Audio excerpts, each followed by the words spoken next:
This is Avi and Jem from the Isla creative team. They traveled all the way to Stuttgart to join the 4th Ube Fiesta in Germany. Hey guys, it's me, Jem from Isla Magazine. We are here with our organizer, Miss Paula. Looking at the crowd now, I think we can really surpass the 15,000 because we are just on the halfway. There are people coming in from trains all around Germany to the Ube Fiesta.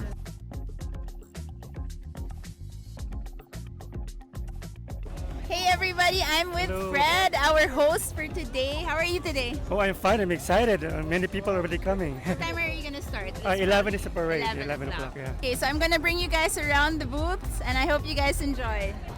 Magandang araw po sa inyo lahat. Guten Tag. What a beautiful day to celebrate Filipino flavors, community, and identity right here in the heart of Stuttgart. The most deliciously purple celebration of the year. Started in 2022 by the Philippine Consulate General in Frankfurt, Ube Fiesta has boomed into one of the biggest Filipino cultural events in Germany.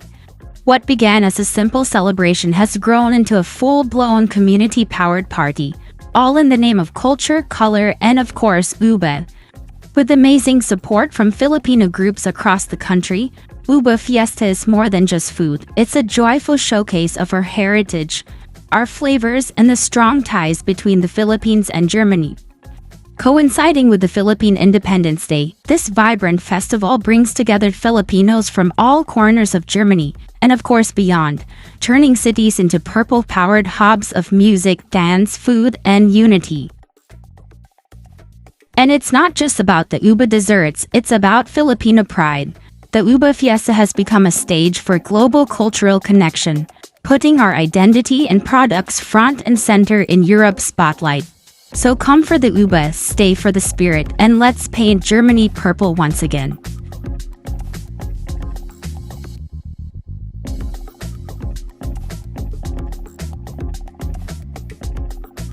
We are partners with Metro Bank, Land Bank, BDO, and we are also doing some payments for condominiums, real estate, Meralco, SSS. If you want to pay SSS, Pag-ibig, PhilHealth, please contact us.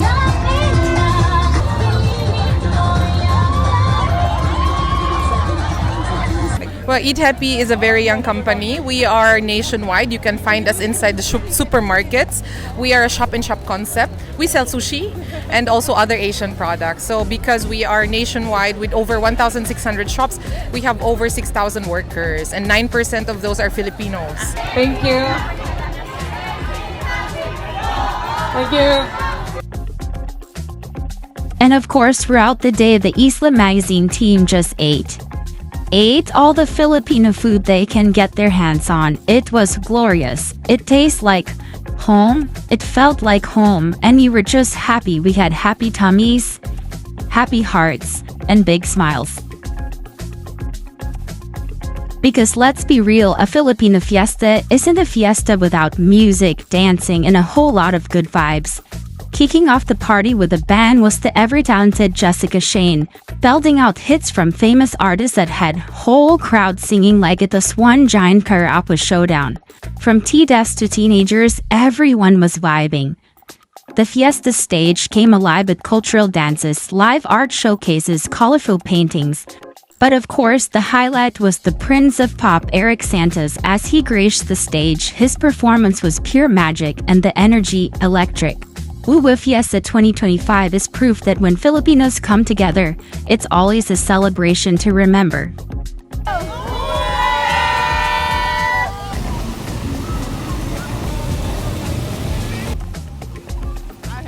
Lasang Pilipinas. Lasang Pilipinas. So it really tastes like ube. Lapang and hukad pie. How are you guys? Exhausted, but happy. But very happy. And the heat. And the heat is on. So we had basically a heat wave this week, so na timingan. But nevertheless, sold out. Yes. Sold out. Sold out.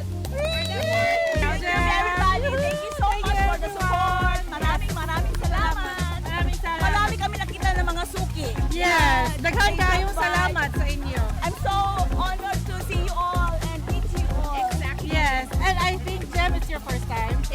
first time, but join next year. of course, I will be there. Thank you. See you all. Thank you so much. Bye-bye. Fiesta, and we're now lining up for the famous halo-halo.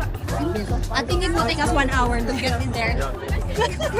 A lot of people, but they say the halo-halo is the best, so we're really lining up for it. So I hope we can get it before dark. I don't know how. Isla Magazine finally got there. You had me at Halo Halo. How many hours did you wait? 1.5. But More or less. just because others took like 3 hours. Yeah, the line is still long actually if you look at it now. And It's like the longest line here in Ube Fiesta. yeah, like, they really won. from that end to like the other end. They won the best booth because nga Everyone is falling in line. exactly. yeah. So, congratulations, you had me at Halo Halo. Yes, So and now thank you those Filipina na ano. nagbigay sa Sabi amin. nito, yes, so we didn't have to wait for 3 hours. Thank you so much. Thank you so much. But now taste test. Yes. Wait lang. So it really I'm has so excited. ube. If you see here the ube, and you have your makapuno. You have your vanilla ice cream. So it's really yummy. Wait, I haven't tried it yet. Worth it. Worth it. Nasa Pilipinas. Lasang Pilipina. Guys did a good job. Really, really yummy. We'll tag them below. So I hope you guys had fun at the Ube Festival. I did. Super Yes. enjoyed it. I hope to see you guys next year. Please follow us on all of our social media, Facebook page, Instagram, and also we also have YouTube channel. We're gonna link it down here. So we had fun. What a nice event. Yeah, it's so fun. This has been Jem This is Abby, from Isla Magazine. and see you on the next event. We'll see you guys soon. Bye!